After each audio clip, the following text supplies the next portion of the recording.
আল্লাহ পাক জিজ্ঞেস করবেন, ও আমার বান্দারা, ও আমার জান্নাতি বান্দারা, আমি তোমাদেরকে যে সব ওয়াদা করেছিলাম সেই ওয়াদা মতো সব পাইছো কিনা?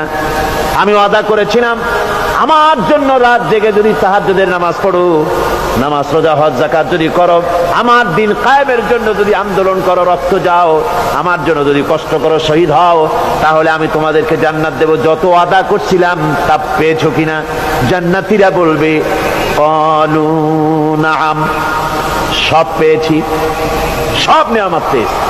আল্লাহ বলেন সব পাও নাই, ওয়ালাদাইনা মাজিদ, আমার কাছে আরো বেশি আছে, আমার কাছে আরো বেশি আছে, সব পাও নাই। জান্নাতীরা বসে থাকবেন, বুঝতে পারবেন না, এত নিয়ামত পেয়েছি, আল্লাহর কাছে আরো আছে। আল্লাহর নবী তখন মুখ খুলবেন, নবীজি বলবেন রব্বুল আলামিন